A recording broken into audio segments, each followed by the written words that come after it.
the more uncomfortable he felt. He snuck out for a solitary cigarette. This could be one of his last, he thought.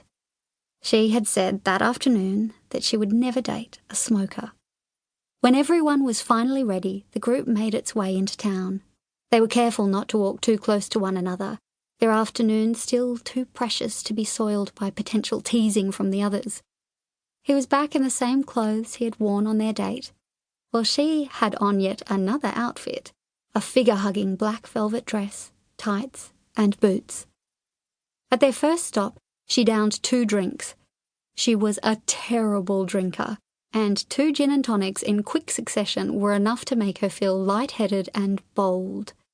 He was also drinking with purpose, but being better at it required far more to reach a similar level of boldness. The group, decidedly more ungainly now, moved further down the road to another club, this one with a dance floor. After one more drink, and standing around for what felt like a safe amount of time, she asked him to dance. She was ordinarily a good dancer, but, being quite drunk, she moved around him clumsily, her body sometimes bumping against his. He put his arms around her waist as if to steady her, before letting them settle there. She snaked her arms around his shoulders in response. They accidentally backed into a wall and dissolved into laughter, all pretense of dancing lost. She leaned back against the wall, pulled his face towards her, and kissed him.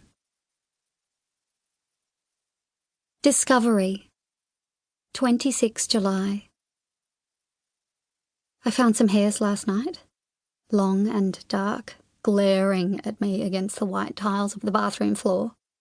I just got back from my work trip and was unpacking my toiletries, and there they were. I picked a couple up and looked at them. I rolled them between my fingers. They were dark at the roots and lighter at the ends. I felt nauseous. I left a clump on the vanity and waited. There was no mention of them that evening, so, as we brushed and flossed before bed, I casually pointed them out. Me. I found these hairs on the floor when I got home.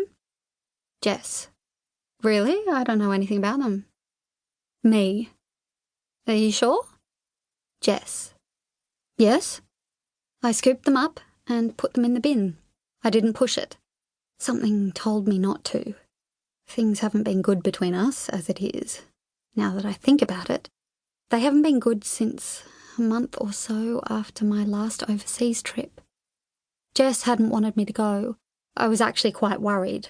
I had even considered cancelling, except that I'd been looking forward to it so much.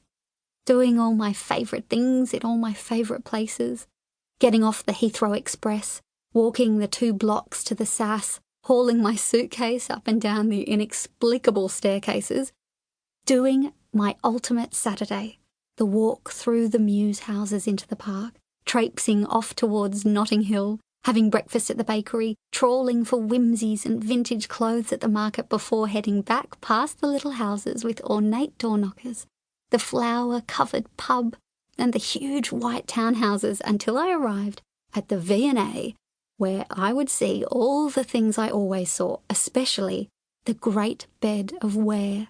Then I would go to Harrods to look at things I couldn't afford before buying tea in the food hall. And then it was off to Paris to do all the things I like to do there. Pain au chocolat, the flea, shopping for designer vintage, a walk around Montmartre, the cemeteries, the gardens at Versailles. I was looking forward to the time alone, interested to see how I would handle it. The 2.5 weeks away would be the longest we had ever spent apart. But Jess was worried, and that made me worried. I still went, and I had fun at first, but his messages concerned me. They were distant, uncommunicative, more so than usual, that is. There was not a single emoji to be had. I asked his mum to use her position of maternal authority to go over and check up on him. Suzanne reported back that Jess seemed fine, his usual self. But he wasn't. I knew he wasn't. I wasn't either. I couldn't write any of the articles I was supposed to be writing for a publication back home. I couldn't read any of the books.